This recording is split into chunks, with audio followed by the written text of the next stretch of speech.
Okay, we're back for another segment on A Better You. It is, I think we're on our week 3. So we've talked about, just to recap, we've talked about the importance of going to the doctor and getting a physical. We've talked about the importance of getting blood work done. We talked about also the importance of doing a cleansing your body, ridding your body of toxins and things that can inhibit your weight loss.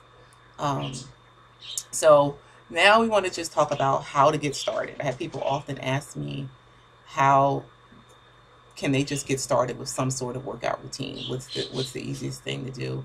I'm sorry, it's early and my parakeets are up and they're a little loud. I usually do this at night, but I'm doing this morning.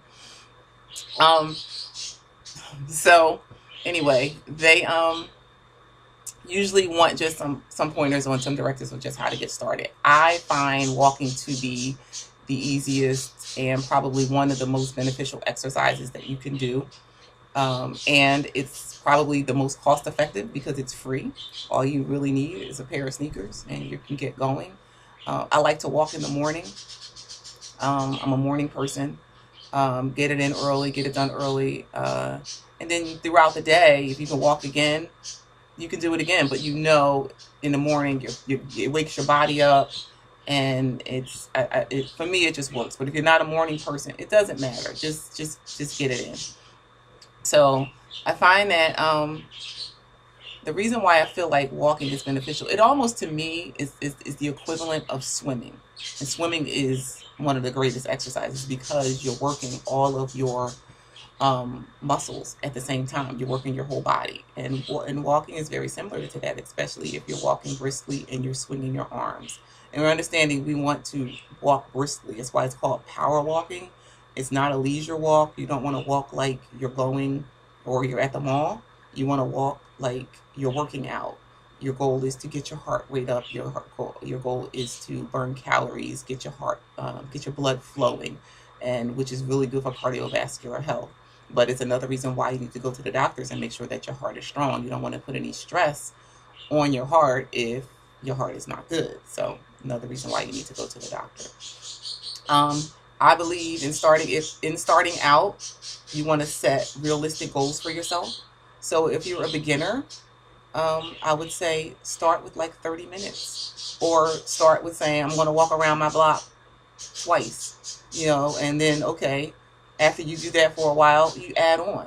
So okay, if you can do 30 minutes, you can go around the block twice, however you want to manage it, and do that for a week, and then say, okay, well, next week I think I'm going to add on. I think I'm going to try to walk a little longer, or maybe you might want to try to walk twice a day. You have to know what works for you, and I just say at least 30 minutes 3 times a week to start if you can do it. uh, Walking, the benefits of it, like I said, it's great for your cardiovascular health. It's great for shaping your body.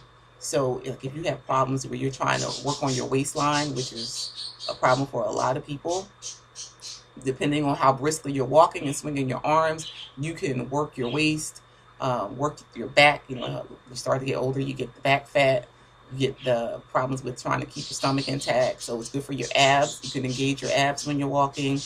It's great for slenderizing your thighs. It's good for your abs. Even get an arm workout, because you're swinging your arms, so you're working your shoulders, you're working your arms, you're working your back. When I first started walking, I guess like 3 years ago, well, I just would walk, and then I would walk faster and I would walk longer.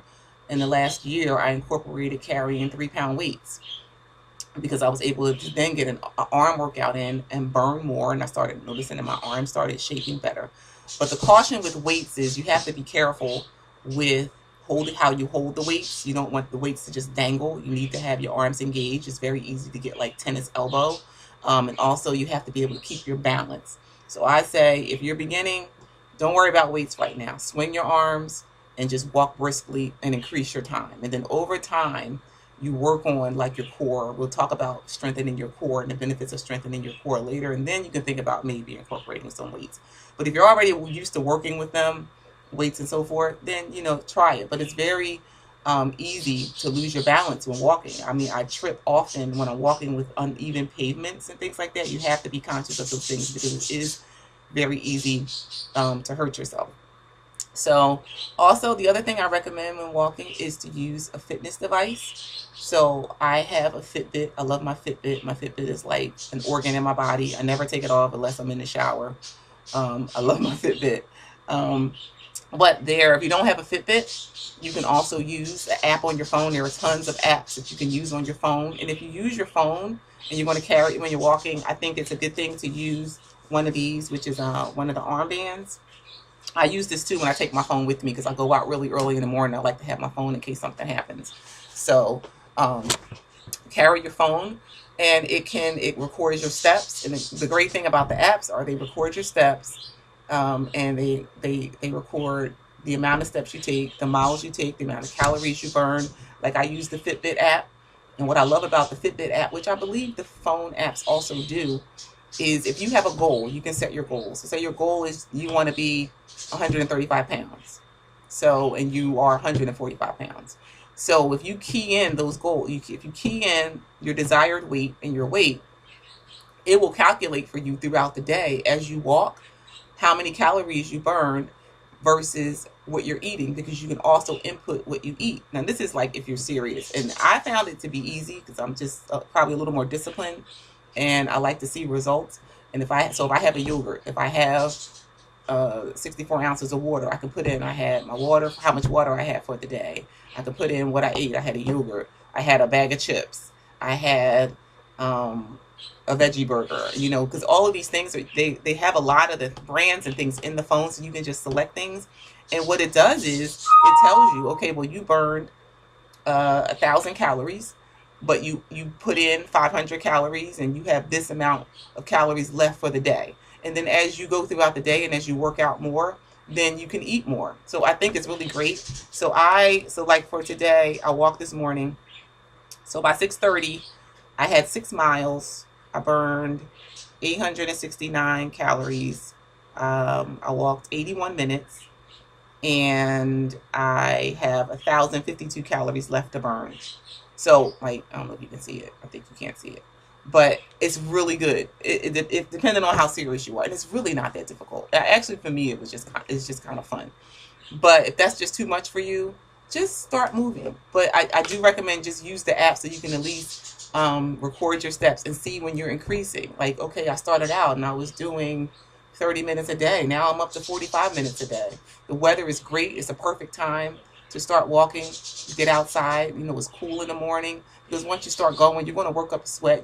Your body starts to get hot, so it's not like it's freezing. It was 28 degrees when I went out this morning, but I was probably sweating in 15 minutes. I was already getting warm, and I just wear this and a vest. So I might put on something like a hat or something, because for my ears and things like that. But you find the more you do it, you'll know how to prepare yourself. You know what you can take and what you can handle and what works for you. You have to do what works for you. You have to set realistic goals. Don't burn yourself out. Don't say, I want to just start running like you're preparing for a marathon. If you've never done that before, you're only going to get discouraged and quit. The other thing I want to talk to you about is just make sure that you stretch. You want to work on stretching before and after, and I'll provide a couple links that talk about walking and stretching and warming up and things like that, just so that you don't injure yourself, and that you'll probably get a little sore if you haven't walked in a while, but that's good. That means that it's working. That means that you're engaging your muscles. You're using muscles you haven't used for a while, so that's not a bad thing. But just make sure that you don't overexert yourself. Make sure you're hydrating. I'm going to do a post talking about the importance of water and hydrating and all these things in weeks to come. But this is just to get you started, get you moving. Walking is the easiest thing. Tighten up those abs, tighten up those glutes, tighten up those legs. You'll see. Give yourself 3 to 4 weeks to see results if you're doing it consistently. The key is consistency. That's why it's important to set realistic goals. And I promise you, if you do it, you will see results. You will begin to see your body start to shape. But just be patient with yourself. It took time for you to put the weight on in the certain areas that you don't, and those undesirable places. It's going to take time to get it off, but you can do it. So that's it for today.